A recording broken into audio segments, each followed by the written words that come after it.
like scary movies. Uh-huh.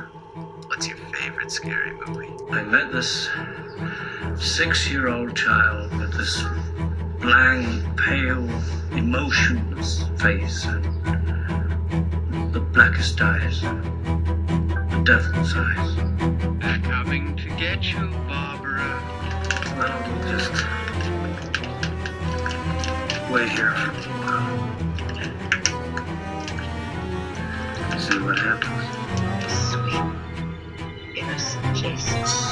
You shouldn't have buried me. I'm not dead. Here's Johnny. The son of a bitch, you moved the cemetery, but you left the bodies, didn't you? The son of a bitch, you left the bodies and you only moved the headstones. You only moved the headstones. Here he comes now. I'm getting out of here. Groovy.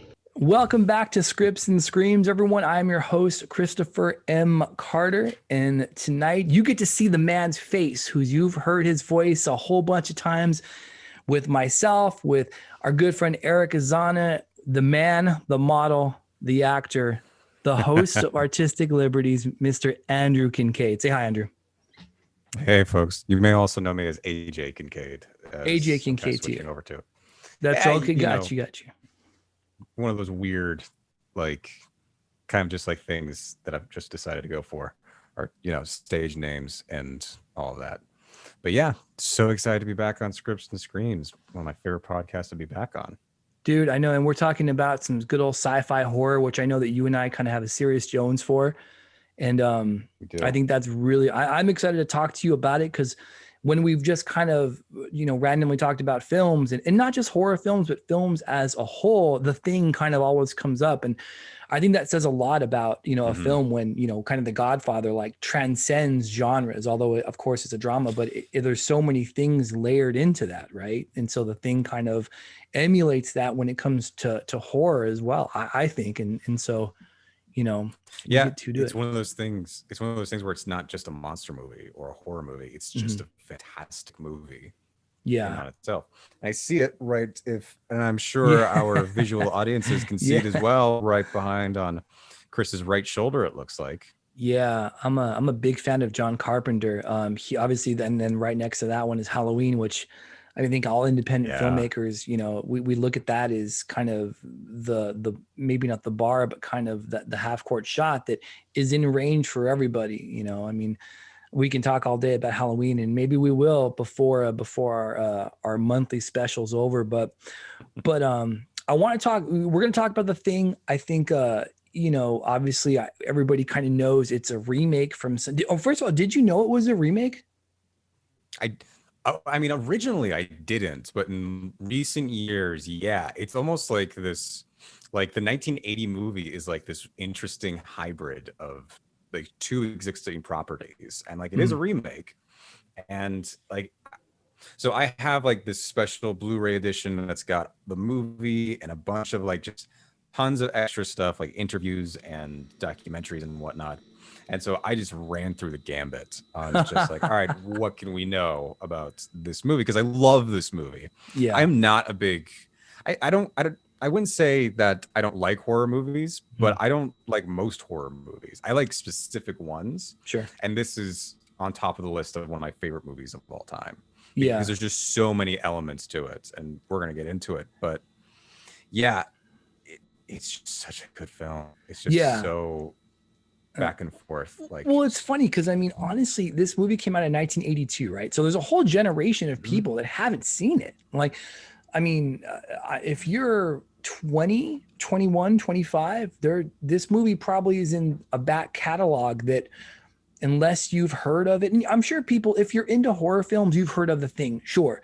But if you're not, you know what I mean? And so, and John Carpenter is nowhere near the directorial name that he once was, which is a travesty. But I think at the same time, you open doors for different directors, for young vision, for young eyes, and the audience.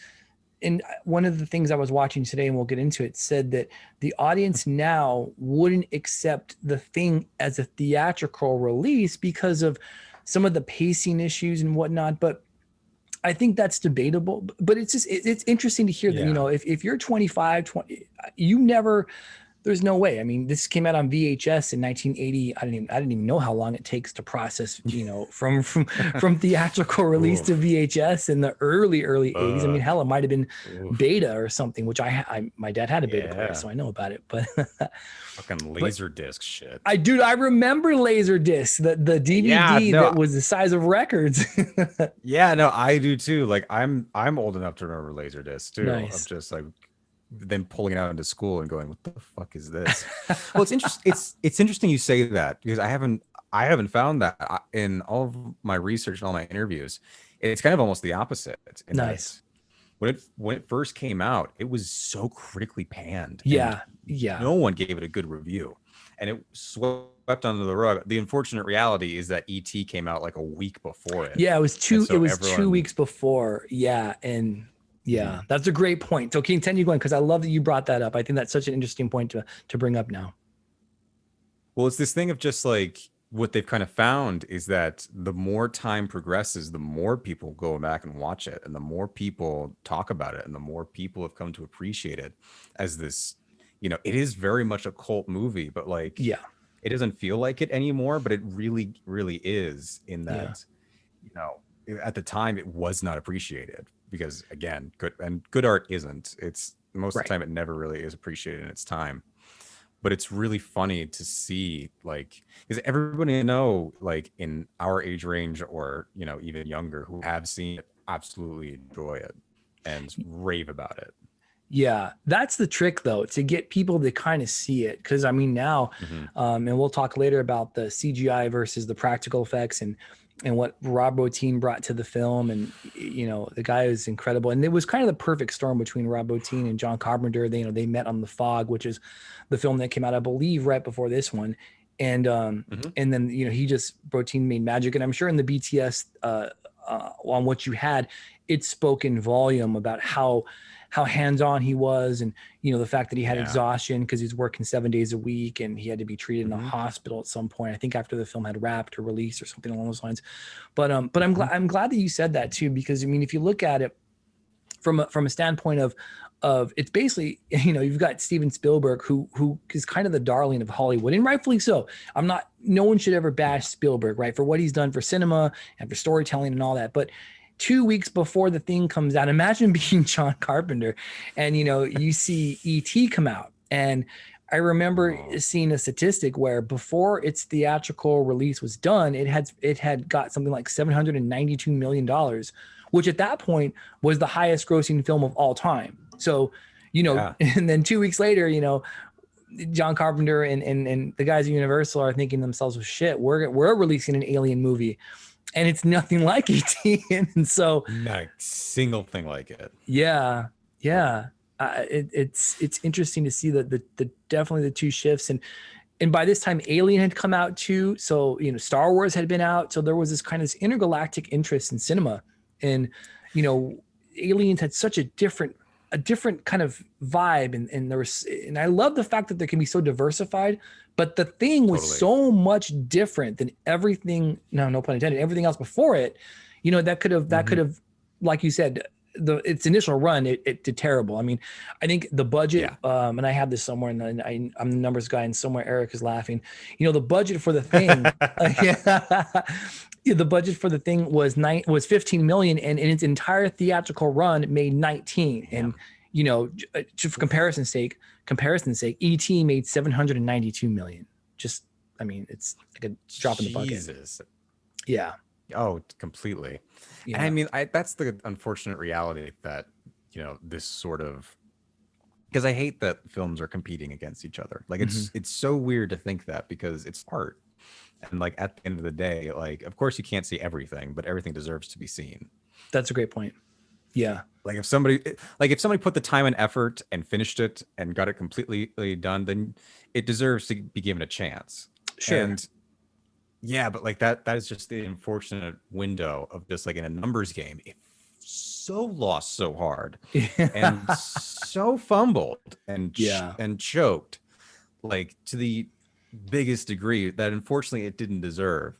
But again, I think like a fine wine, it's come back in recent years, like especially watching it now during, pandemic or post-pandemic times, hopefully, Yeah. we get to this feeling of just like what isolation can kind of in a small dose should feel like. And Yeah. then to that degree of it, it's this thing of like, dang, that is so scary. That is Yeah. terrifying. That And is a lot of next. a lot of people, to your point about the isolation, a lot of people say that was the biggest like evil that there was. You know, you've got set, and another point was, and again, I'm sure this came from the documentary, which is interesting, that it's an all male cast. And so there were some reviews about being, you know, masculinity ranked to 11, and then all of a sudden isolationism, and that you kind of see the worst in everybody. And I think, like you're saying, just kind of like, I don't know, I mean, post kind of maybe past pandemic, but I kind of still think we're kind of still in it. So you see we're still in it when we're recording. Yeah, like, that's like, true too. That's an the excellent point. That's what I'm hoping for. Yeah, absolutely. I think that's a really good point to talk about too, is that that movie really kind of hones in on insecurities and lack of trust in a confined area. And I think those are really, really scary things. I mean, you want to be able, if you're locked away with someone or in an area, you want to be able to trust them. And the last thing you want is to kind of have those feelings that, you know, that script kind of created and those actors really portrayed. I thought that was a really interesting way to go with it. No. Oh, we need to completely save some time on the entire cast because I have so much praise for every single one of those actors. Well, it's funny that you talked about how it's an all-male cast because at one moment, John Carpenter comes on, and the only reason he did it was he's just like, an all-male cast just sounded more fun. Oh, it really?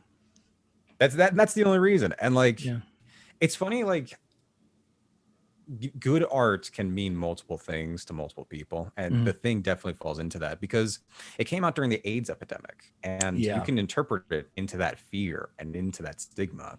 It's an all-male cast especially, so like there's elements of just like, well, it's hard not to find parallels that you can then find of like messages in art, but there was no intention to bring any subtext to all of it. Like the story was of just the hard details was the most important thing.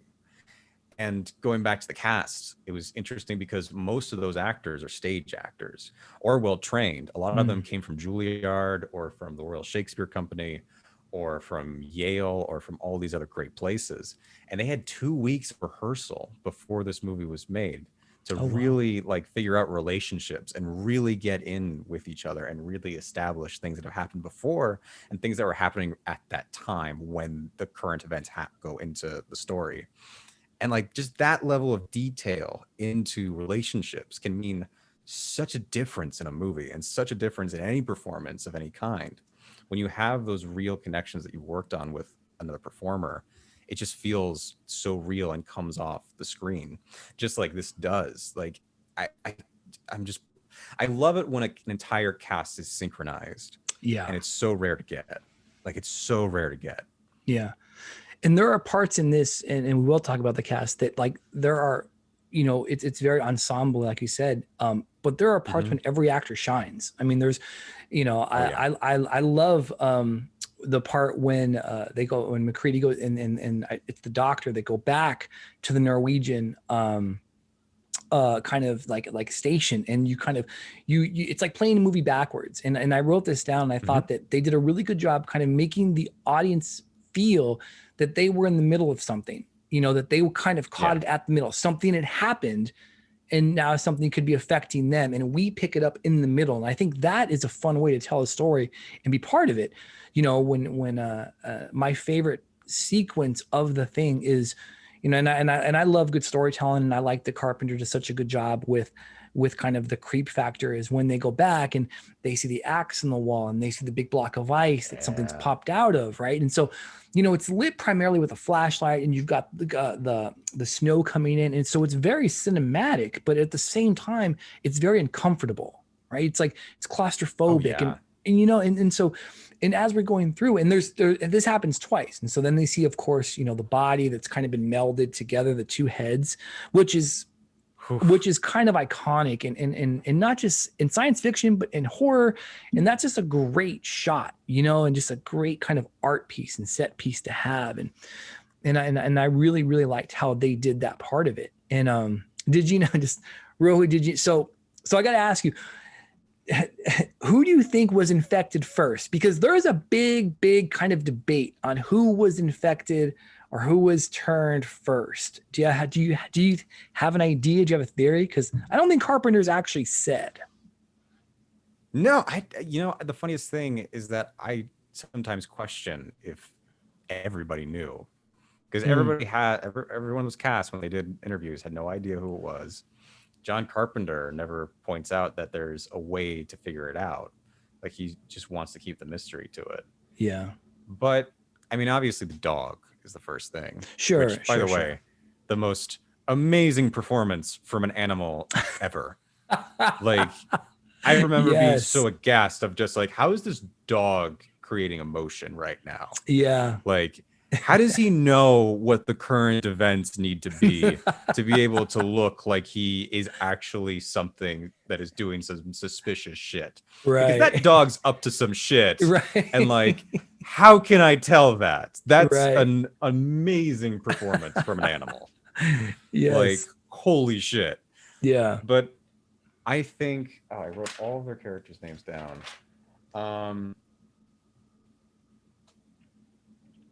I think Palmer was infected early on and was the one who was the entire time. Yeah.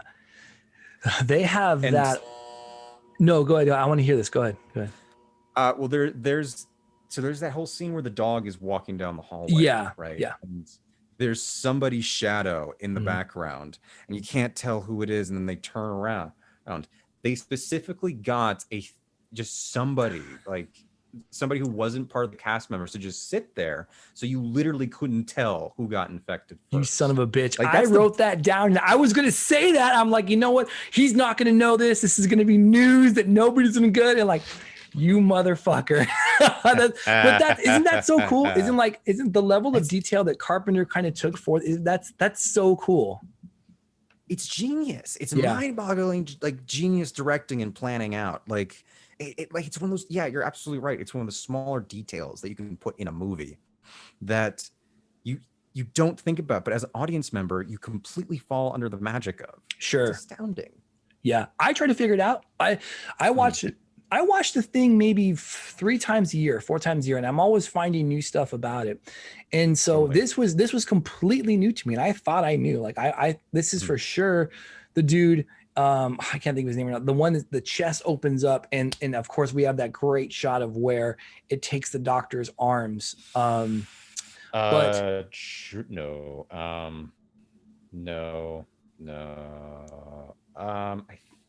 you know what I'm talking about. But yeah. But please, I definitely want to hear your theory. Well, I thought it was him. Like, that's the first guy who I thought was, and then I thought it was the doctor. Not the doctor, like Blair, the scientist, because he ends up being the last one, right? He ends up being the one that builds the spaceship and has, the Blair monster, they call it. So I thought it was him. And then we just kind of, Carpenter shows the audience that, after first infection, how many hours before the world is infected.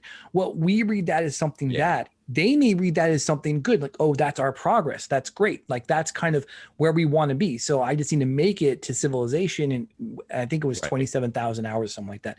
But, it is, so he could have read it like that. And so in my mind, I kind of think that it's Blair because, and of course he is the one who's in there doing the autopsy. And by the way, medical profession, thank God, has really progressed since then because these guys are wearing like gloves to the wrists. I mean, these things you wear hazmat suits and they need to be up to your elbows. Absolutely. Yeah. I was thinking just the same thing of just like, this is so unsanitary. Right. Like, this is absolutely not how any medical or scientific lab operates whatsoever. What the fuck is going on? Yeah. Fucking amateurs. Nobody could get me to put my hand in there. It's like amazing detail to some oversight.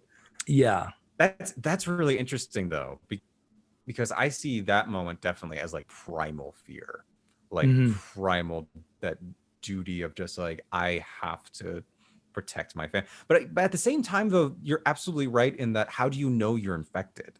Yeah. Like, at no point is there consciousness, and there could be this whole thing of like we really don't know what the thing looks like. Again, a Right. genius on the designer's part, because it's continuously changing at all Yeah. times. So we don't know if this is a virus. We don't know if this is an actual being or if this is just like a bunch of fungi. I think it's fungi Yeah. from another planet Mhm. or spores of some kind, right? Because it moves like too much like an actual virus. Right. It's just this thing of just like, you know, we can do so many theories that go on, but then there's just so many other elements that come in that can counteract or approve. Or that's one of the geniuses of why I love this movie, is that it just gets your imagination like in top gear and spinning so fast. Yeah, and that's the hard part about sci-fi horror in my mind. And I like sci-fi. And again, I think we're both sci-fi people. We've talked about some of the horrific films. I enjoy sci-fi horror. And Guillermo del Toro has gone on record as saying that's hard to do, because when you talk about Lovecraftian things, when you talk about it's easy to read, it's easy to write. As an author, you can be subjective, you can have allegories, you can have alliterations, you can bring these nice details into it, and then let the reader kind of fill in the details. But and when you're watching the film, vision is the medium. So we need to show people what we're talking about, and that's hard. How do we create this monster that's nobody's ever seen, that's out of this world? And I remember thinking about this when I was walking Gatsby about how I wanted to talk about this. Is that I read somewhere that I forget who said, doesn't matter who said it, but the hardest part about making a monster is its nose, because if it's human, the most human thing you can find is its nose, its nostrils, its breathing passage. But if it's a creature, it doesn't require that. You know what I mean? If it's out of space, it doesn't need that. So what I think the thing does so interestingly, like you pointed out, is it can be completely changeable. One thing is different than another thing. And I think that is the magic and the creativity in that monster, which to me is the most, it's incredibly interesting 40 years later. There hasn't been anything like it 40 years later. No, like that's kind of the thing, is like I don't think there's been any recent monster movie. There hasn't. Like monster movies have kind of, I don't know, disappeared out of the zeitgeist for a little bit. But especially in recent years, no one's really tapped into that. No one's really done the same thing it's done. What was I gonna say? But it's also, I love that you bring up that it's Lovecraftian, or you bring up Lovecraft, because I think that this movie and the 1930s story, like it's a 60-page book or something. Yeah, the novella. Very Lovecraftian, and very kind of eldritch horror. And it just feels like from top to finish of just this. I always like to ask the question, is just like, is the ship part of the thing? Or was that someone who caught the thing, or the thing came on their ship? Sure. And they crash landed onto the planet. So again, a virus or some amoeboid or something like that that's stuck in somebody that escaped from there. Yeah. But and there's just all these things. That's very Ridley Scott of you to say, actually. Of course, that's you've seen the Alien films, and that's kind of how it determines that that's what the alien eggs were. They were kind of parasites created. But yeah, and so I really so of course this is all practical effects, and that's the other part, because I'm sure nowadays it wouldn't be cheap. And then there was a big deal about how, I believe, amalgamated effects. So there was a prequel to the thing. I don't want to talk about that. I actually I enjoy that film, because I enjoy the thing, like the story behind the thing. I mean, the more Thing movies I can get, the more I would watch and enjoy them. But sure. In 2011, they had their. You've seen it? Never seen it. Okay, so it's basically all CGI effects, and a lot of the fanboys just kind of shit all over it, right? And I get it. Obviously, it looked much better in the original, ironically enough. But imagine making a film like The Thing nowadays. It would be expensive to do sci-fi horror. It's a narrow target to hit. I mean, it's hard for me to think of a sci-fi horror film that's really kind of, it's like catapulted itself into viewers and fans' minds, where it's like, yeah, this is where I'm going to plant my flag and be like, we are the best sci-fi horror film of the past decade. I couldn't even think of that. It's a hard target. It's a very hard target. And like, especially it's funny how many like boxes the thing checks off just being itself. And like when you try to categorize it and try to find others that fill those boxes, it's almost impossible to create the same effect that this did. A lot of the times though, like I think about just looking at the practical effects in this movie, I'm just like, God, it's so great because it's there. It's actually there on a ceiling unit, and there's actually something crawling around, and I can look at that actor whose eyes are wide, staring at that thing because I am freaking out just the same way he's freaking out because that's fucking scary.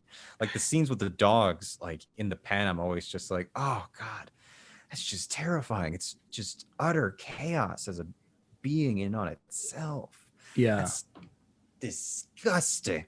And Jesus. That still makes you uncomfortable, that scene. And I think that's when you know that there's something, you know what I mean? Like when I know that's coming in today, even I was watching a little bit today when I was at work at home. When they put the dog in the kennel, you know, it's always hard for me to watch that. And I'm like, well, then you know they've done something right. Even 40 years later, when you're watching something, if it still makes you uncomfortable, then it was, you know, it was perfect. And I got to say, the cinematography for me was great. Like I want to talk about the tech specs about it before we get back into the film itself. But the DP, Dean Cundy, he's very well known in the Society of Cinematographers. He actually, him and Carpenter worked on Halloween behind me, and they kind of pioneered the Steadicam. So you see a lot of those shots where, you know, the camera's just floating through kind of the outpost. And so, you know, what I love about that too is the fact that as the audience, you feel that you are kind of, it's a way to introduce you to the space, which is very important, but also that you could kind of be the thing or the thing is you're kind of seeing through its eyes. And I think that was pretty cool. And you do, and you get that vibe with the dog, like when the dog creeps around and he goes under the table, and like you said, the part when he's in the hallway and then it sees that person's shadow, and then it goes in the room, and then it cuts and it fades to black. So at that point, we kind of assume that something, the assimilation has happened. But I thought the filmic feel of what they tried to do was really cool. How did you feel about that? I mean, from like start to finish, like as soon as the movie opens and like they're panning around for mountains and snow-covered valleys, it completely creates the feel of isolation, but at the same time, it's just so gorgeous. Yeah, and it's just like, this is British Columbia and Alaska, but you fully believe it's Antarctica. You fully feel the cold from it.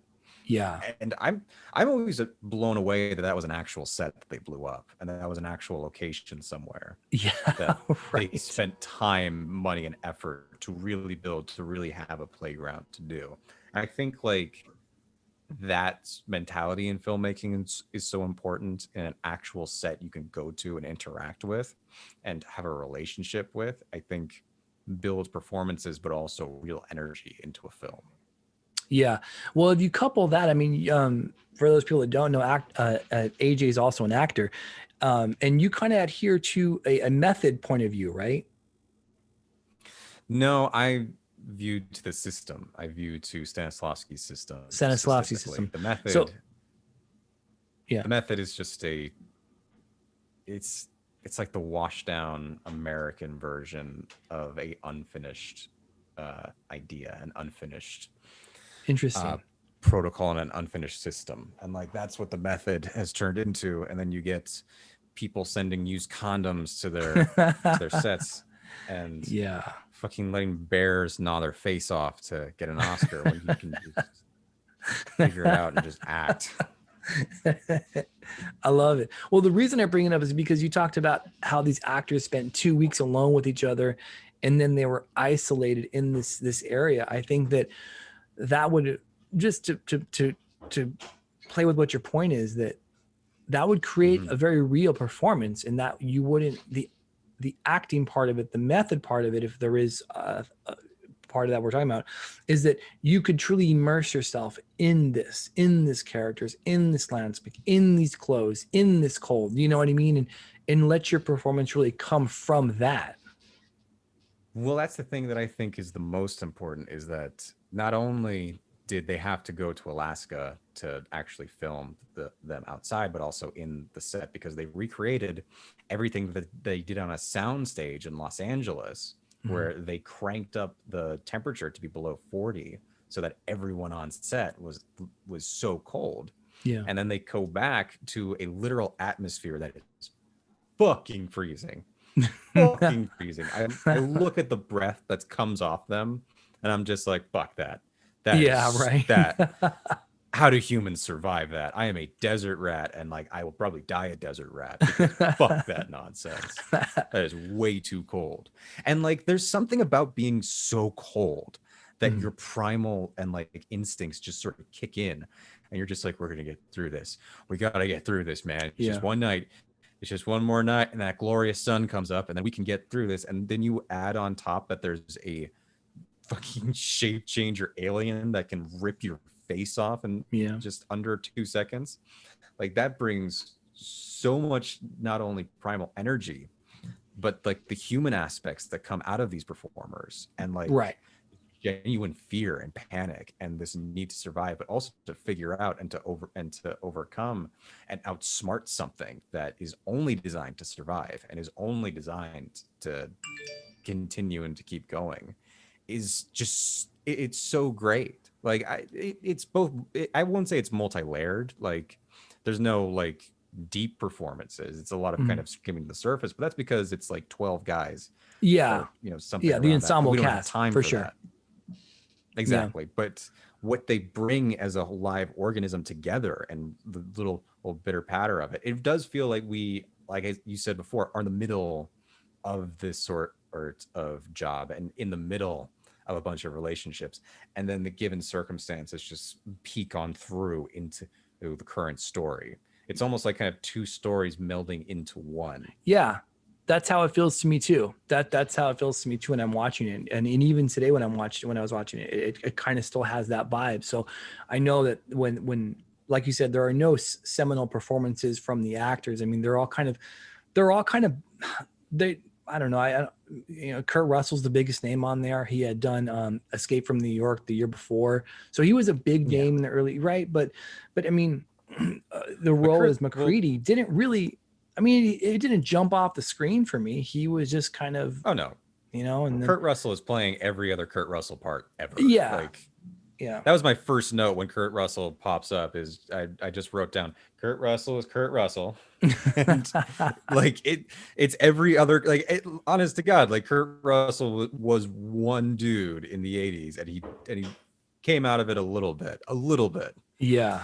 But that's not to say that he doesn't do a bad job, because that's what McCready is. And that's what the movie needs. Yeah. What's amazing in the performance isn't that anyone's, super dramatic or really gets into, deep, dark feelings. It's just that everyone feels like they are dealing with the given circumstances, and they are genuine in that of just this feeling of, oh shit, what the fuck? Yeah. And the complicated relationships that they've developed feel like they've actually developed. Sure, we don't get to see the start or the beginning of them, but it does feel like we are in the middle of those relationships. Yeah, it feels lived in, right? Like it feels like these. Yeah, it feels lived in. And so, and the other part of it too is, and I love that you brought up the fact that there's not one outstanding performance, but the better thing to say is that they all mesh together so well that not one supersedes any others, but that they're all on the same level. And I think that's a big deal, especially in the ensemble cast. Totally. And I just, watching it, and you feel like all of the actors played their characters well. Like there wasn't, I can't think of him right now. The captain, the one who got the gun, and he was the only one who was real kind of gun ho about the whole thing, really kind of forward. But it's a research outpost, right? So these dudes are like normal guys, and so there's no one totes an M16, or no one's got a bunch of grenades, and so I kind of think that was a wonderful choice, because we would react in the same way as these simple every guys do. I think that's, it was a great choice by John to do that. And so did you see the original? So I got to go back real quick. So did you ever see The Thing from Another World? That was the original one. I think it came out in 1958. Did you ever see it? Did I ever see it? No, I have not seen the thing from another world. I've seen like clips and pictures of like Gotcha. their version of the thing, and I'm just like, I'd rather just. I haven't read the story. I bought the story for like 99 cents off Nice. Kindle, and so I want to spend whatever free time I have to really dive into it and to see like the beautiful, because again, like John Carpenter kind of he, saw the original movie as a kid, Mhm. and then he read the story in high school, and the big studios came to him and said, hey, we want to remake the thing from another world, do you want to do that? And at first he said no, but then he came back and said, actually, yeah, I think I love this movie and I love this story, so I think we can make a really cool movie. I didn't know that. I didn't know he turned it down at first and then went back and changed his mind. And that's cool. I was wrong. It came out in 51, but I will say I've seen it. So And seen I it? Dang. yeah, I saw it in the theater. Just kidding, I didn't. Don't laugh. And I remember being a kid. I remember being real young, and my mom. I got into horror films when I was pretty young, and I remember watching this. We were in a small apartment. It was me, my brother, my mom. Anyway, it was on the TV. It was on later at night, and I remember watching it. And for me, the part that made me the most uncomfortable, or the kind of stuck in my head, was that they put this electric blanket, this blanket over this block of ice. And I never remembered why, because I don't think I've seen The Thing from Another World since I've been of age. So, but I remember being really scared when they go back to it, and it's classic 50s, sci-fi, where it's like basically a dude plugged out of this ice cube. And so you see him. And they do this device where every time the group in the outpost at the time, they go through doors, they knock on doors, they open it, they run through it, they pull them open. And there's like a sequence of maybe 7 or 8 times they do this. And on the 9th time or 10th time or whatever time it is, they open the door, and then there's the thing, right? It's huge. It's totally a dude in a suit with this big green head. Oh yeah. But I legit lost my shit. And this was super young, Chris. So but I was so scared. I remember sleeping on the couch and my mom being upset. But anyway, I've seen it, and that part scared the fuck out of me. So when I hear some of the older directors talk about it, like I know exactly the part they're referring to. I mean, if you YouTube The Thing from Another World opening doors, it's kind of it's an amazing device. And Shudder does this thing they call History of Horror, I think. And I either Greg Nicotero or Rob Zombie, one of the two, says that in this film they're watching The Thing from Another World, and they're opening doors and open, and they get to the one where the thing is just in front of them, and it's just this iconic scare. And so, it had that one moment where you can point to and be like, oh shit, this is a good movie because of this, or this was made it really good. So yeah, but no, did you, so on your DVD, did you see the story about when I think the van or bus almost tipped over when they were going to set? Yeah. Kurt Russell got into character and was just like, everybody, we go up to the front, 2 at a time. You guys the back, keep going. Like, damn. Like, could you imagine like an entire bus, like just that is freaky to come. Yeah. So tell the story. So you probably just saw, I've heard of it. I know about it, but you probably just watched it. So tell people that don't know what we're talking about. So I think, God, was it Universal? Like, who owns that movie? Yeah, it's Universal. You're right. It's Universal. They filmed the actual set piece in Alaska, and Universal rented out like a bunch of motels so that the cast and crew could have places to sleep and go back and forth. It was a 2-hour drive from this little podunk mining town to back to the set in the middle of fucking nowhere. And so at times, like, it's Alaska, you can barely see in front of you on the road. You can't, like, I can only assume fog and thick fucking snow coming to the ground. And I can't remember like what caused it, but at one point the bus that they were all taking, like crew, I think actors and crew, or it might have just been actors, at one point slides over and an entire wheel comes off the ledge, and they stop and freeze. And everyone was just saying of how everyone just got super tight and literally just didn't do a single thing. And then Kurt Russell just starts giving order. first on where to go, and everyone just starts crawling away, and everyone made it. That's They were able to crazy. push the bus out of there and get to set. And God, that must have been so fucking scary. Dude, I can only imagine like at that, sure, Kurt Russell jumps into RJ McCready and Snake Plissken and all those characters that he's done. And that, yeah, and it's just, it's interesting, back then. And I mean, that shit would never fly today, or maybe it would, who knows? But yeah, I thought that was an interesting anecdote about the set itself, because there are a bunch of stories about isolationism in the set and it being in the middle of nowhere and all that stuff. And the fact that on the way to it, I mean, that's just crazy. Yeah, that's uncomfortable for sure. Fuck. Yeah. I just think about that. Oof. I mean, right. I mean, as an actor, right? You're going to do a job and then that happens, and never mind the fact that it's, your livelihood, sure, but it's also your life. I mean, nobody expected that, they may fall off a fucking cliff or God knows what else on the way to set. So, Exactly. I don't know. That's crazy. That's so good. Just got your morning coffee, making jokes with all your coworkers. Yeah. And then there was to dying. There was another, because you mentioned that they actually built the set, one of the sets in Los Angeles. And so I was reading a story that at one point, because they were dressed, because they cranked the AC on the setup to be, so you could see the breath. It was big to Carpenter to see the breath. And I remember one of them had mentioned that they used some type of vapor in the air, or there was more moisture in the air or something where he really wanted to see the breath.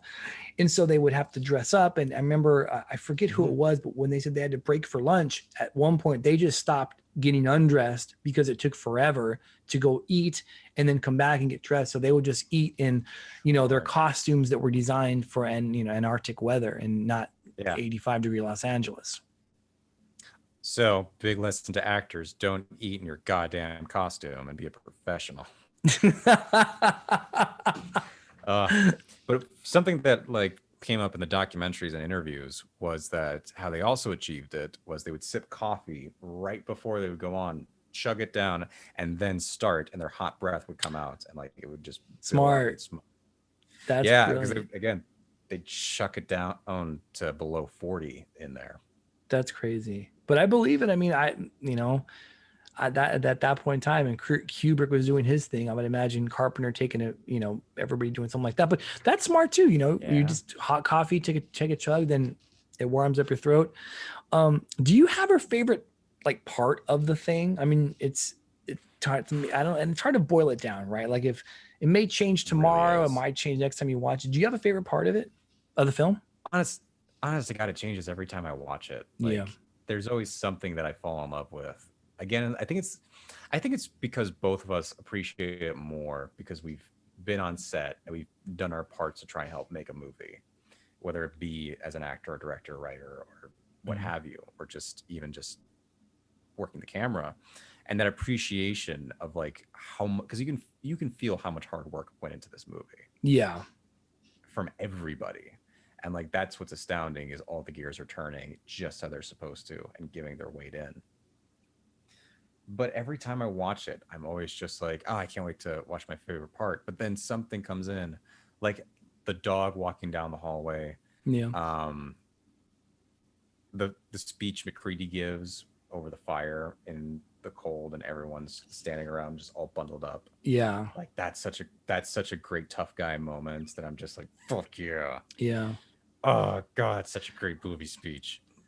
But isn't that also a great smart speech when he says, I know I'm human, and I know some of you are human, because if you weren't, you would just rush me.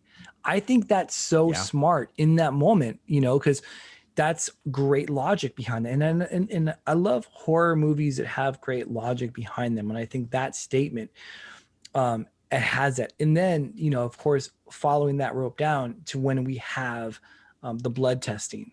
And that was a really interesting one. And they wrote that in, that was not in, obviously, The Thing from Another World. That was the writer for this one. And they really kind of came up with that. And you're absolutely right. I'm glad you brought up the AIDS epidemic, because you could see, and again, I don't want to keep saying you're right, but you are in this case, where it's you talk about there, they played it. Yeah, right. They played it straight down the middle. There wasn't a lot of subtext towards that part. They weren't trying to make a statement like Romero made with Dawn of the Dead. This wasn't that, but but you could draw those comparisons from that just on a visual basis, so, which I don't know if you get points for or you don't, because if you do it on purpose, you're smart. If you don't, then it's like, oh, well, maybe you just, a blind squirrel gets lucky twice a day, or a broken clock does too.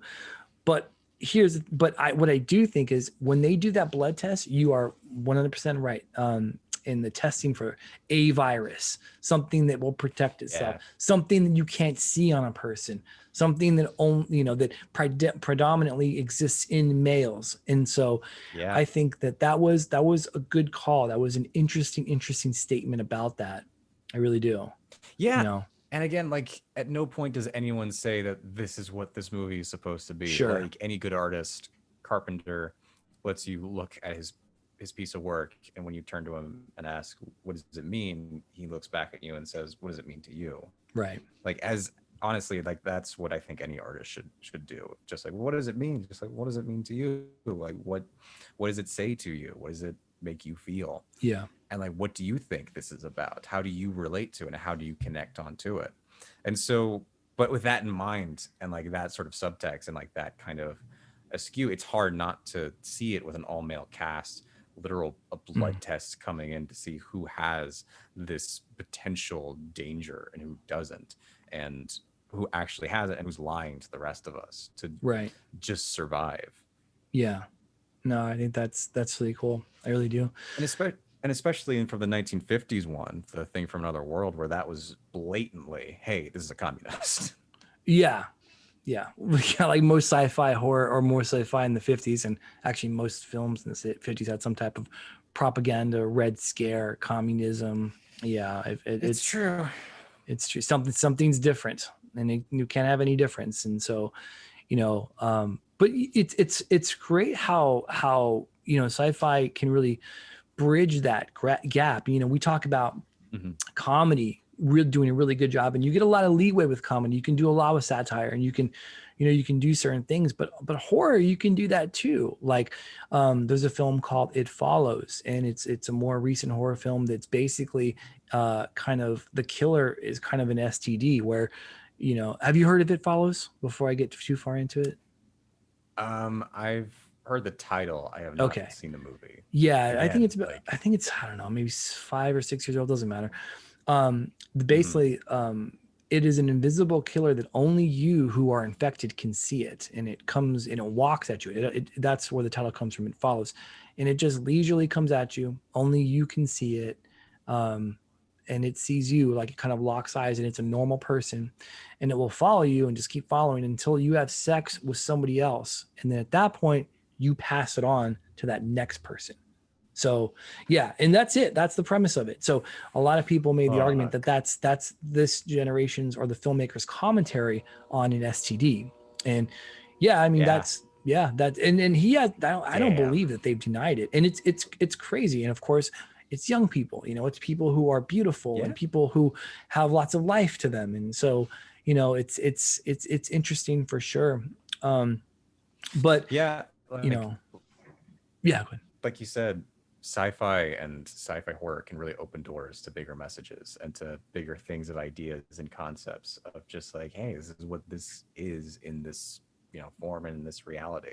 Yeah. That's why I love film, and especially because you can tell so much just through visuals and just through motion. And when you add in the story to it, and you add in like endless subtext, you can find so much into it. Yeah. Yeah, no, that's absolutely true. So Joe, do you have a favorite? I know we talked about it's always going to change, right? Your favorite scene will probably always change. I know mine will too. And what's yours? My favorite scene, and I want to talk about it later too, because it's a really big controversy about the film. It's the very last scene you have with Childs and McCready, and everything. I love it. Right. That is so good. That's like that conversation is so good.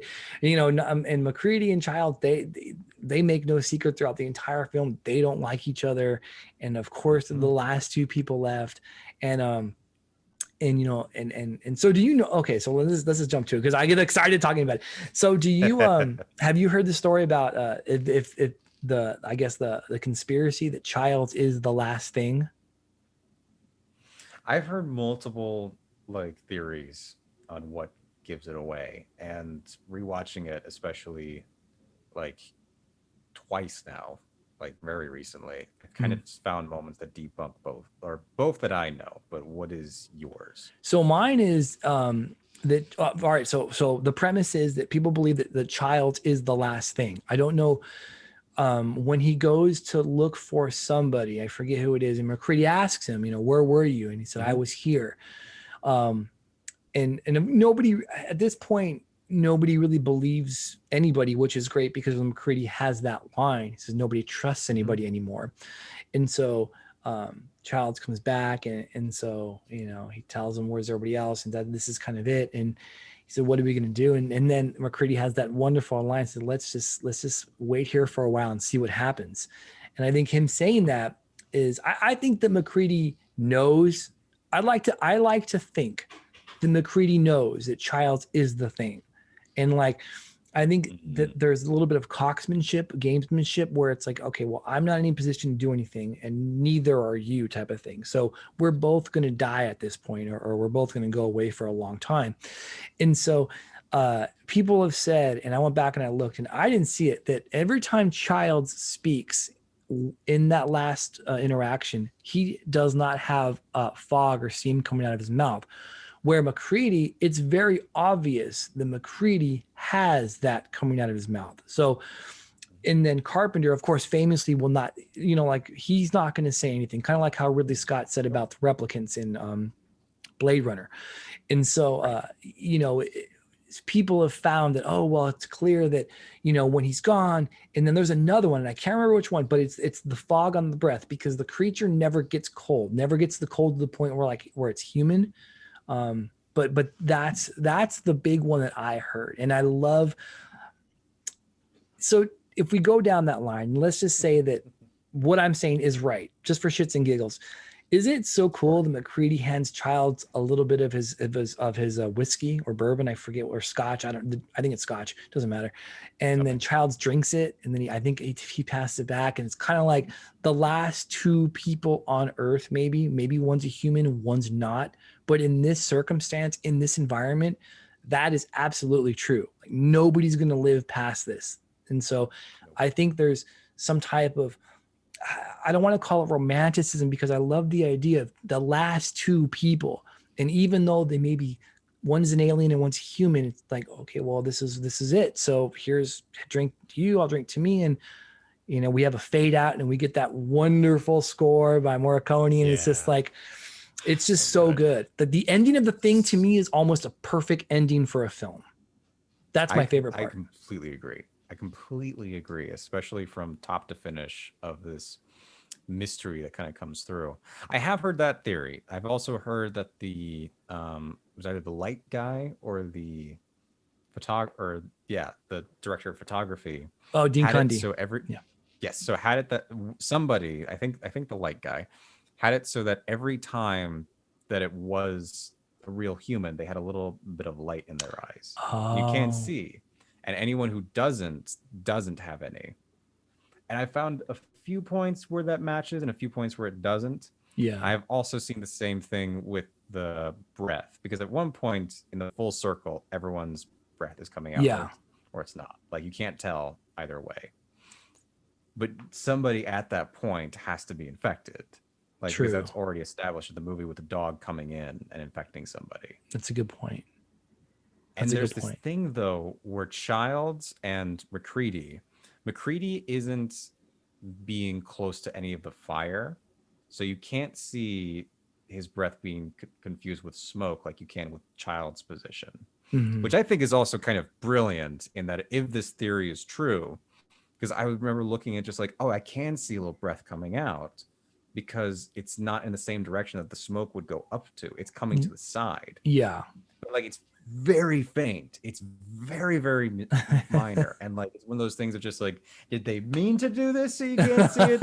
Or does he have breath? Because like, what's going on? And then it just ends. But I love that idea too, that there's this moment that even the Thing has of just like, well, I can eat you, but what'd be the point in that? Exactly. I'm going to be stuck here Exactly. no matter what. Right. No, If I'm I found, and then then I'm fucked. and then there's the other part too where we don't know if the Thing can exist in the shell of the person. If I don't know if that means if the shell of the person they need to shed it, then what would be the point of that? Like you're absolutely right. Then what would be the point of doing anything? It's interesting, and I think it gives that creature. I don't want to say human aspect to it because I don't want to put human aspects on anything and morality, but there is like a problem solving, and if you don't need to do it, why Well, do it type of thing. well, there is a human aspect to it because he doesn't like the creature never attacks out of vengeance or for evil malicion. It's literally just an organism trying to survive. Yeah. Like there is definitely this empathetic sort of view you can take on it in that sure this thing is it is terrifying and Sure. it is certainly a monster exteriorly, but at the end of the day it's an animal and it saw all these threats of just like, oh, I can't get out of here as a dog, I'm not going to be able to get out of here as a dog. So if my time's running out, then I have to change and this is going to be a fight, so we have to strategize here and we have to be smart. Yeah. And That's again, it brings to the question. No, go ahead. No, that I was gonna say I had never thought of it that way, but you are, yeah. I mean, it's always a matter of perspective, right? And we're humans, so we look at the human perspective. This thing is killing humans. It's bad, but I mean, if we take the perspective of a cow, humans would be evil, Yeah. right? And Exactly. and to think that I love that. That's a wonderful point where this thing is just trying to survive. It didn't want to be here. It's here. So how do I got to get from my car? I got to get from my bicycle to my car. I do that instead of getting into the mechanical device. I get into these people. And I think that's a great point. I had never thought about that until you just mentioned it. That's good, Andrew. That's really good. And it's just one of those things of just like, I think that was also taken into consideration of just like, yes, this is absolutely a monster and needs to be scary, because that's the whole point, is that us humans are going to relate to the other humans dealing with this. But when you really think about kind of what this is, like they establish it right away as an organism. So it has sensory, like it has cognition and it takes in information from around it. Yeah. And if it's primal, then it's going to do nothing than try to survive. But it's clear that it's smart. It's clear that it reasons and it deduces. Yeah. So there is this intelligent being going, oh, I have to evade, I have to hide, I have to coerce, and I have to convince to survive. I have to survive this because I've survived this long. Yeah. As a chameleon, that's good. I like that a lot. There are, did you know, I don't know, maybe you did, that there's like a couple comics that are kind of follow the Thing and like McCready's story? I have heard, and I've heard they're terrible. The drawing is pretty bad. They do continue the storyline though, and not that it matters, because I don't think they're not considered canon. But As they shouldn't be. Right. No, they definitely shouldn't be. But the way the storyteller goes, that the child is one of the things, and so people, it's an interesting argument to listen to, but in the end, I think the fact that it's left to the ambiguity of it, I think is really just a wonderful choice. And Carpenter's done that. I mean, he had this string of 4 films, and I'm looking at the titles here. And so he did Halloween in 78, The Fog in 80, Escape from New York in 81, and The Thing in 82. So in 5 years, he had maybe his 4 most visible films of his career. So the dude was hot. And so, and Halloween ended on a kind of a cliffhanger. And there's the story there that he just wanted to end. He didn't want to continue Michael Myers' story, that him and Deborah Hill wanted to tell a new story every year on Halloween that was Halloween centric. But that one was left open-ended. The Fog is kind of left open. Have you seen The Fog? I've not. The Fog is a good one. The Fog definitely has tones of Night of the Living Dead in it mostly, but it's wonderful. It's really, really cool. The Fog leaves it kind of open ended. I've never seen Escape from New York. I hear it's great though. I've never seen it. Neither have I. Okay. Like, I've heard the same things. Of just like it's pretty fun. Yeah. Well, I mean, then it had a sequel, which is odd because Carpenter really doesn't do sequels. It's I think he wasn't involved with Halloween 2. He was, but kind of not. But it had the Escape from Los Angeles. I think that was in the 90s. But did he make Escape from Los Angeles? Yeah, there was Escape from that. I don't know if he was a director on that one. I might have to IMDb that. I kind of think that. Yeah, like I can't see John Carpenter saying yes to that. I just can't see John Carpenter saying yes to that. Like no way. I'm gonna pull it up when we talk here. I gotta find out too. But the thing, it was open-ended and it wasn't. Like it had ambiguity, but the story wasn't going to go any further. And I like that. I think that, it's great because no matter what opinion you have, you weren't wrong. And that's so rare to say in watching cinema, because for all the reasons we talked about that, it's a visual medium. You can kind of tell the story. There's no way to kind of leave it really open-ended on two fronts. And Carpenter does that. And I think that's one of the many things, but I think the best thing that The Thing does, Yeah, no, I completely agree because I think film especially, like I don't like when literary narratives do this, but I love it when films leave things on a question mark, especially when it's appropriate, just like how this film is. There's like so many question marks throughout the entire film. Yeah. So to end, like it opens up in a question mark, like where the fuck did this dog come from? Where the fuck did these, Hungarians? No, they were Norwegians. Norwegians, but yeah. That's it, Norwegians. And I'm sure I just insulted a whole bunch of people, but whatever. But it's this thing of just like, and like this movie especially, I think needed to end on a question because like a definitive, concrete answer, I think would have, like, what would it have done? Like nothing. The fact is, like he says it right during the movie of just like, look, we've lost. We're all dead. We're not getting out of here alive. Yeah. But we can at least take this thing with us. Yeah. Like it's almost in Hamlet way in that everybody dies. Everybody dies in this movie. And you and I both love us some good tragedies. So, that's. I do. I don't like Hamlet, but that's a whole other podcast. Hey, so I looked it up, and he actually did direct. Carpenter did direct Escape from Los Angeles. So go figure. Johnny, what are you doing? He did. That might have been. He did Escape, I think, from Precinct 13 too early in his career, and that might have been kind of, maybe try to capture some magic from that. But the Thing does so many things well for me, and I'm just so glad that you brought up that the more times you've researched it, that people are looking back on it, and it requires a second watch. One of the biggest reviews, and it got destroyed in Variety. And I found the article on Variety just took a shit on it. And part of what they were saying is that you have to see it multiple times, and it's hard to do that now. Like it's difficult for you to. I mean, I've seen Avengers maybe 10 times since it's been out, but there are very few movies that I'll watch over and over and over again. And I think The Thing, for sure, you have to see at least twice. Because then the first time you're just experiencing it, and I love to say this, and then I mean, as an actor and as also as a writer, if you can get an audience member to go back and look at something again, then that's a good job. Then you feel inspired by that. Like Knives Out. I think Knives Out was one that I saw where I watched it, and then I had to watch it again immediately because I'm like, what exactly did I miss? What are the cues that I missed? Am I just not getting it, or are they that good? Us. Have you seen Us? Jordan Peele's second film. Oh yeah.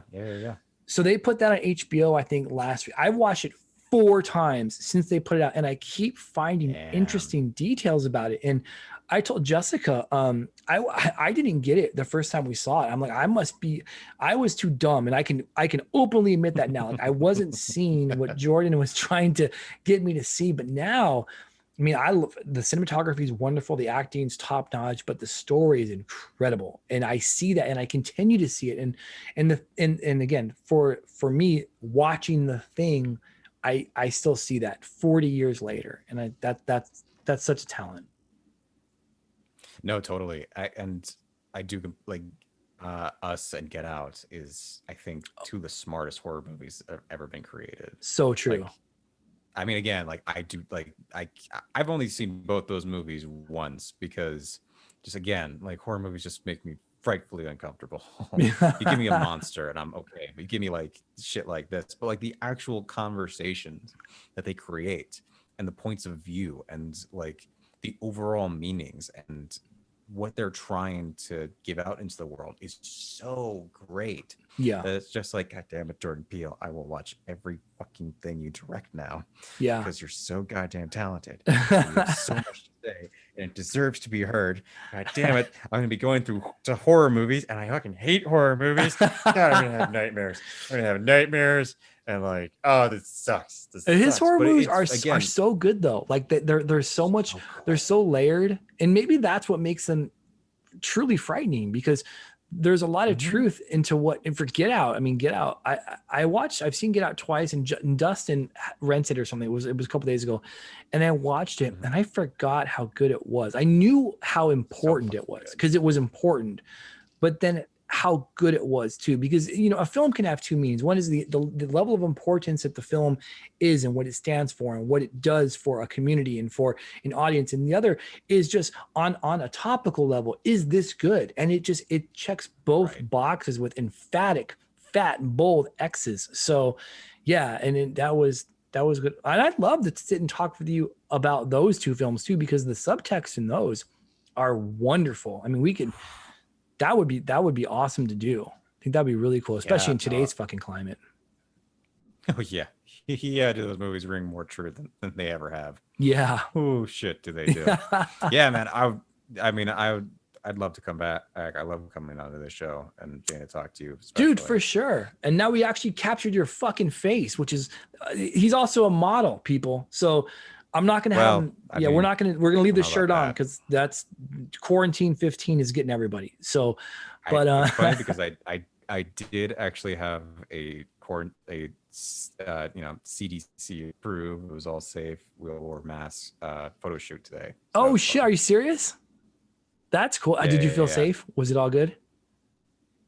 Oh yeah. Most of it, like a good portion of it, was like outside, and then a little bit inside, and then from there, like everyone wore masks. I wore masks from in between parts of just like, are you on video? Okay. That's good, man. I'm glad to hear that everybody's being safe once we get past this shit. That's just it. The did you know, I'm thinking we're getting to our did you know part of and of course you probably would. You knew the guy that they brought in, this ringer. He's not even credited. Yeah, just sit in that chair. Nobody knows that. Sitting on that chair. That they're looking to reboot the original Thing. Blumhouse is already talked to John Carpenter, and John, we're on a first name basis. John said that it's officially happening, where he and Blumhouse and obviously Universal, because Universal's the money behind Blumhouse, is they've greenlit the project. And I don't think anything's written. I think that what they're talking about doing is being more true to the story, Who Goes There? So, which is the novella that you're referring to.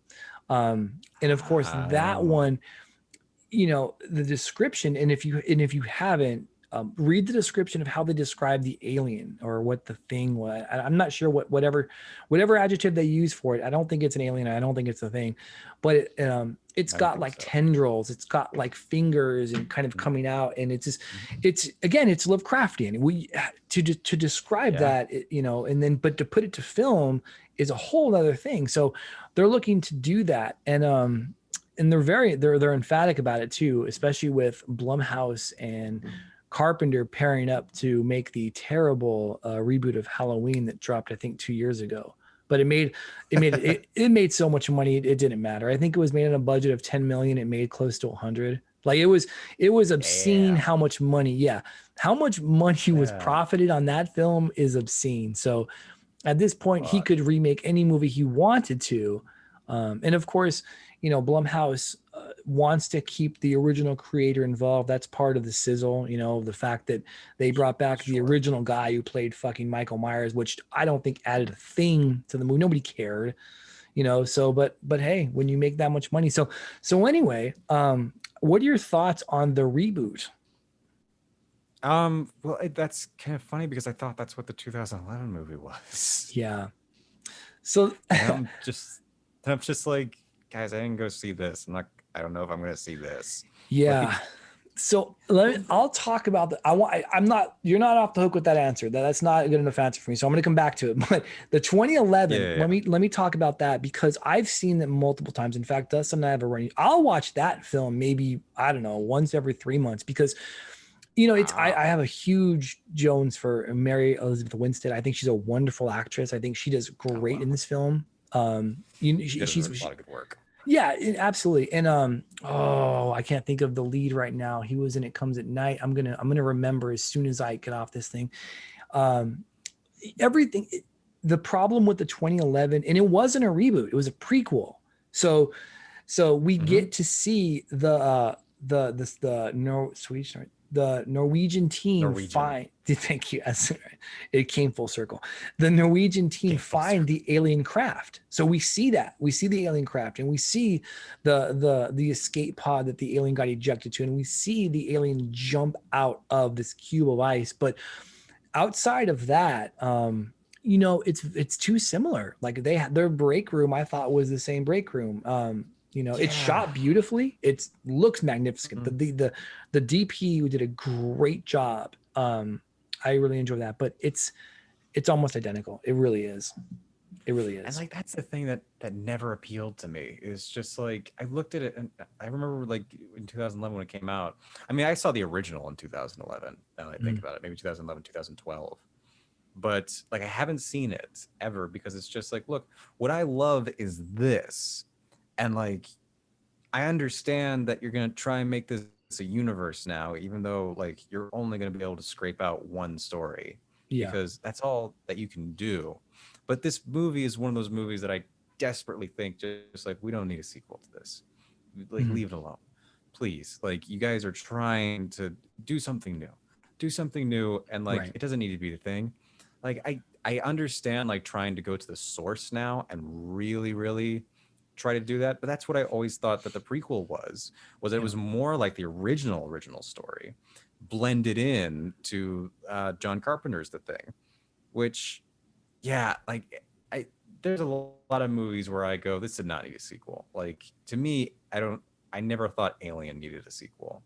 Like, what it really is, that original movie is so good. Aliens 2 is great. From the train wrecks afterwards, which we don't need to talk about, but Aliens 2 is great. But like, it's great as an action movie. Yes.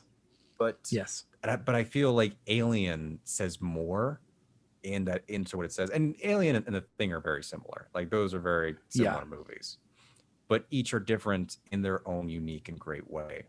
Like, you know, the Xenomorph has like beauty to it. In its own Giger's designs. Yeah, and in its own way, there is some form of like appeal to looking at it. I am never comfortable when The Thing is on screen.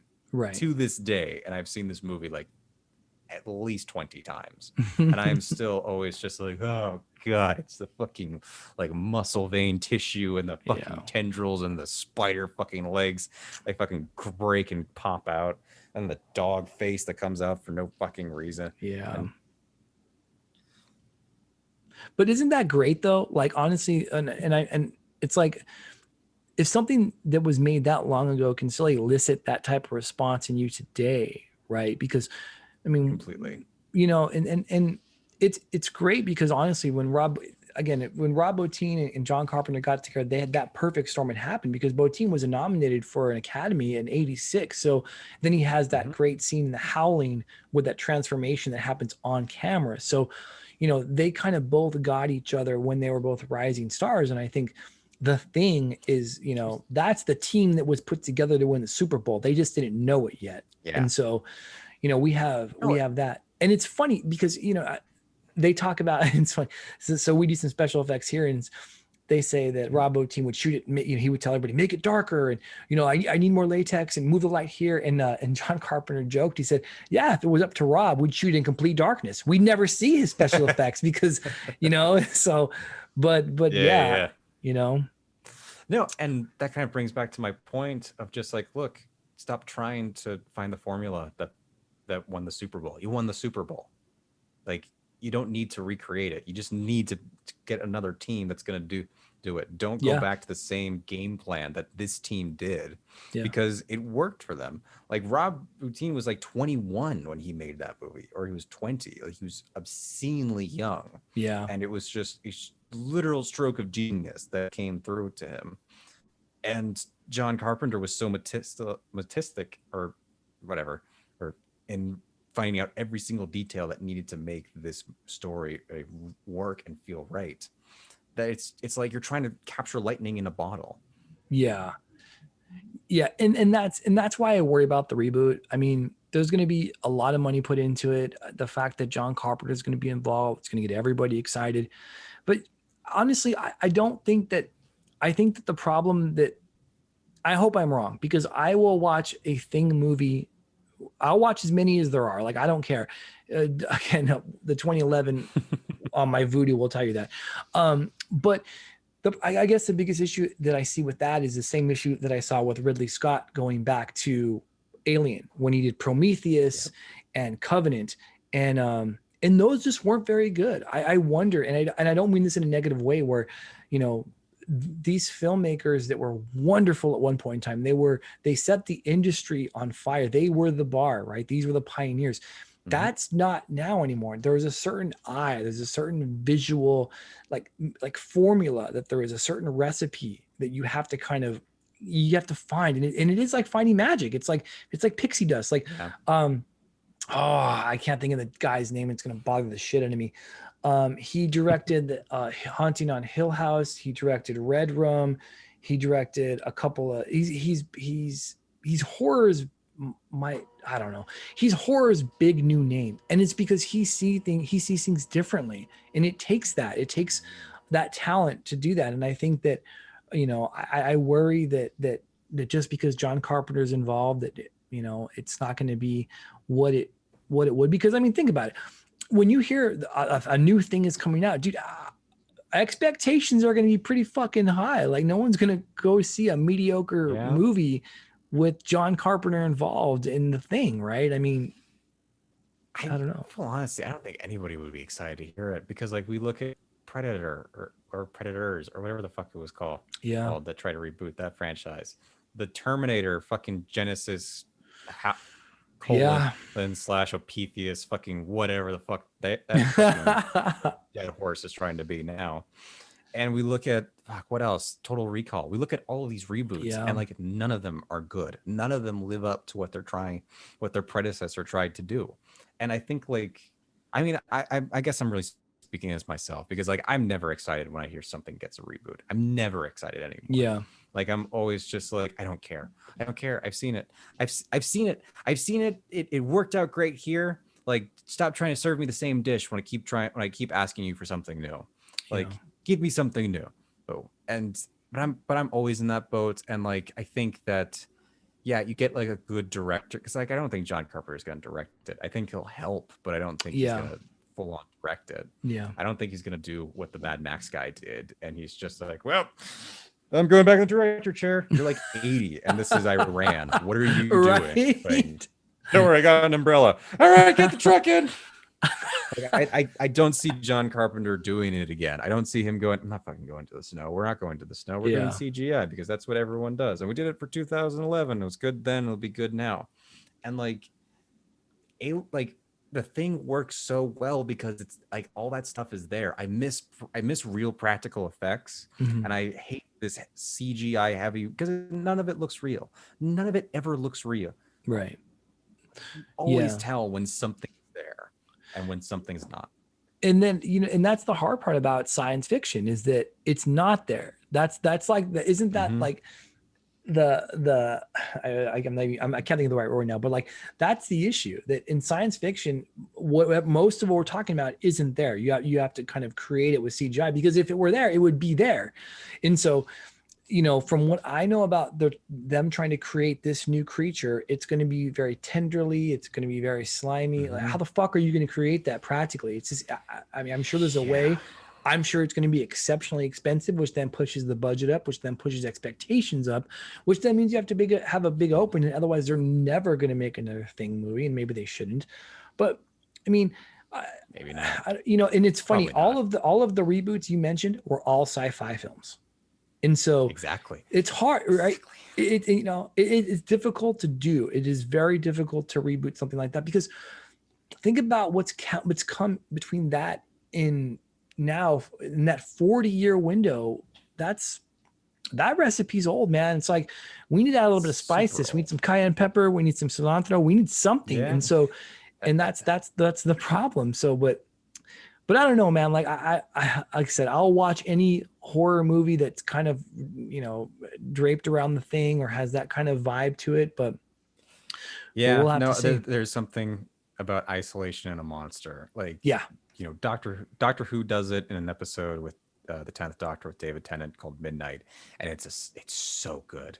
It's so good. Even if you're not a fan of Doctor Who, it is so alien and the Thing in its own way, and it really picks up on those horror feelings and those feelings of like being isolated with a monster and you have no idea what to do. Funny enough, it is Eric Hazana from Geeksplain and our good friends, the least favorite Doctor Who episode, and is my favorite Doctor Who episode. Oh, that's because it is just like the Thing and Alien. But no, you can find that episode, Midnight. It is so good. Midnight. So good. I will have to check it out, because that recipe there, what you're talking about, a monster with isolation, is at that point it's almost unworkable odds. And so at that point you have to have an intelligent hero, and I love that. Like, let's figure this part of it out. And of course that's why Alien works so well, because you replace Antarctica with space, and which is also why, and I think I'm a sucker for that. Maybe it's one of those things that I'm the more we talk about, the more I realize it. I love underwater films. Like, underwater horror films are my jam. Even the corny, stupid ones that took place in the 90s. I would love for them to remake Leviathan. Leviathan, to me, is one of the most perfect stories, and it's so malleable. You can use it in any era, and it just would get better. And I think Leviathan would be good. Deep Star 6. Did you see Underwater with Kristen Stewart? Kristen Stewart? The chick from Twilight. Yeah, Kristen Stewart. No, I did not. It wasn't bad, but again, I'm a sucker for underwater alien stuff. Cthulhu's in it, actually, if you can believe that, because it's in the public domain. So there's an actual Cthulhu. Yeah. So it was dope then. It was all right. That's pretty dope. Yeah, it was okay. It was okay, but I might have to check out that episode. It's called, what is it called again, Andrew? The episode. I think it's Midnight. Midnight. Doctor Who, I think it's called Midnight. Another thing that kind of falls into it, like you saw Lighthouse, right? No, I didn't. Dustin was a big fan of it. I have not watched it yet. You haven't seen Lighthouse? Dude. No, dude. Oh, you have to bring me back for a Lighthouse episode now. I love that movie. That really? movie is so good, and it is all about isolation. And it is literally a Lovecraft story in cinema. It is really astonishingly good. Oh, it's so good. It is such a good movie. It is a descent down into madness, and I love movies like that. I love the frame rate didn't bother you, like the frame size didn't bother you, because it's shot on 4:3, so it's like it's a square and not like a rectangle. You love it? What? I loved it. I love when movies do. I don't need the full screen. If you want to tell me this is in the 1920s, make it freaking look like the 1920s when they only had like this much of room. And you have to work in that parallel. Because again, like in a photography essence of just like, how do you capture a whole movie in that bit? And Yeah. then like how they cut it makes it feel like it's a movie of that time. Like I love everything about Lighthouse. Like And it reached up to the top for me. I might have to watch it now. I know that Dustin speaks very highly of it. I know I think it's an A24 film, right? The dude who directed. Yes, No, it it is. wasn't. It is, right? No, it wasn't Ari Aster. It was the person who directed The Witch, wasn't it? Am I right? That do you Yes, do The Witch. Yes, yes. I didn't see The Witch because I've got a little magic in me, and I don't like. Gotcha. When you bring dark magic in, and I get like the heebie-jeebies into my soul. I'm Gotta just fucking make can't do it. You gotta Can't do make it. a circle of salt around you to make sure that you're Yeah, exactly. I gotta get some sage. I gotta cleanse the house because I'm just like, nope. There's too much dark energy in here. I'm not dealing with this. I don't deal with Ouija boards. I don't deal with this fucking shit. I love Absolutely not. That's fucking Fuck cool. I like that. that is Dustin's favorite movie of all time. So I've never seen it. I can't get through it. I can't get through the first few minutes of it because it's a little too slow for me, but that's his jam. That's not my jam. For me, but you know, and it's funny, it pops up on a lot of people's top 10, even top 5 horror films of all time. So there's something there. Maybe it is dark magic. So I get what you're saying. You gotta, with the foot away, some sage and salt ring around you. But but dude, Andrew, it's been so good to see you and talk to you about this, man. I know we've been talking about it for almost all year now. I think that anytime that you and I are, if I'm on your podcast or if we're on Eric's, we end up somehow, some way, the conversation will ultimately end up us talking about The Thing at some point. So I'm glad we got a chance to do this. Is there anything about the movie, about about the characters, about the actors, and the special effects, anything that we haven't talked about that maybe you want to talk about before we wrap it up? Kurt Russell playing Kurt Russell. We talked about that. No, I mean, we got into like, an hour and a half, hour 20 of like full contents of The Thing and a little bit more. Yeah, I mean, final thoughts. It's one of those movies I recommend to everybody, especially if they're just like, hey, what's a good horror movie? I go, I'm not the person to ask that, but if you want to check out The Thing, like that is solid cinematography and solid filmmaking through and through on that bit. Yeah. As individuals, the parts weren't deep, but as a whole, the cast really came together in a synergetic performance that really still holds up. And really still makes you feel like, can still move you at times of just like, man, I hope somebody survives this. I really hope they get out. And at the end, it's just like, we're not gonna win, we lose, but we can at least all lose. Right. And I love that. And you're right, it's like nobody's gonna win, we're all gonna lose, and in that case it's kind of a win. So I'm glad you said that. And again, it's on my wall. It's one of my favorite horror films of all time. It's one of my favorite sci-fi films of all time. I think that there's so much goodness in it.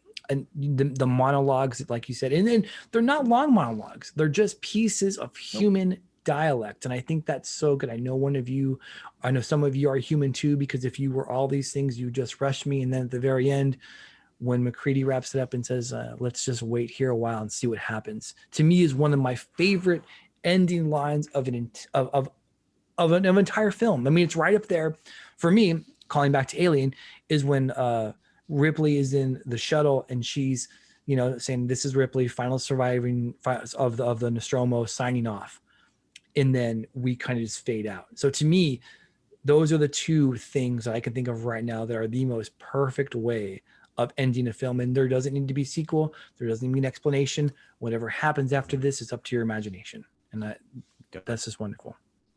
It is the perfect, like, that movie just needs to end with a question mark. That's all it needs. Yeah, right. And that amazing score, of course, that's right. It's such a good score. Music is so good in that movie. Yeah. And it's funny because it's subtle. There isn't a lot to it. I mean, it's basically a couple of notes and that's it. Mm-hmm. That's all there really is. And, and just kind of plays into the isolationism and just the thought process, and almost to a point when, if you're so nervous, have you ever been so nervous that you can hear your own heart? Like, where like everything else is so, okay. So it's like that, in a lot of ways, it's like that where, that's doom, doom, doom, doom. It almost sounds like a heartbeat at some points. So, but anyway, I'm so glad we had a chance to talk about this. Andy, thank you for letting me steal an hour and a half, hour, 40 minutes of your time and pick your brain. And the fact that you beat me to that factoid where it was some random guy that they brought in and had him sit so they couldn't figure it out. You'll always be my favorite and most hated person for doing that. Yes. All right, man. Hey, everybody, for Scripts and Screams, I'm Chris Cardi and my good buddy AJ Kincaid. Have a good night. Be safe, and we'll see you next time.